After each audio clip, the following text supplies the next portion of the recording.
ಉಲ್ಕೆ. ಇಲ್ಲಿವರೆಗೂ ರಿಸರ್ಚ್ ನಡೀತಾನೇ ಇದೆ. ಆ ಮಿಸ್ಟೀರಿಯಸ್ ಲೇಕನ್ನು ನೋಡೋಕ್ಕೆ ಸಿಕ್ಕಾಪಟ್ಟೆ ಜನ ಹೋಗ್ತಾವ್ರೆ, ನೋಡ್ತಾವ್ರೆ. ದೇವರು ಈ ಮಿಸ್ಟೀರಿಯಸ್ ಲೇಕ್ ಅಂತೂ ರಿಸರ್ಚ್ ಯಾರ್ಯಾರು ಮಾಡ್ತಾರಲ್ಲ ಅವ್ರನ್ನ ಸಿಕ್ಕಾಪಟ್ಟೆ ಕೆರಳಿಸುತ್ತೆ.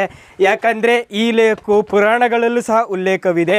ಋಗ್ವೇದ, ಸ್ಕಂದ ಪುರಾಣ, ಪದ್ಮ ಪುರಾಣ ಮತ್ತು 1600ರಲ್ಲಿ ಬರೆದಂತಹ ಅಬು ಫಜಲ್ರವರ ಐನ್ ಇ ಅಕ್ಬರಿಲೂ ಸಹ ಉಲ್ಲೇಖವಿದೆ.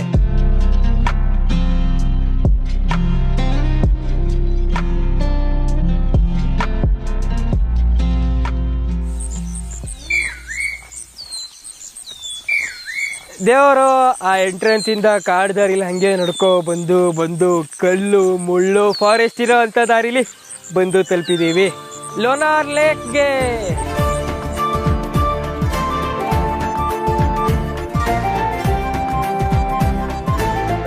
ಮೀಟ್ರಾಯ್ಟು ಯಾವಾಗಾದರೂ ಬಿದ್ದಿರಲಿ, ಆದರೆ ಬಿದ್ದಿರೋದಂತೂ 100% ಕನ್ಫರ್ಮು.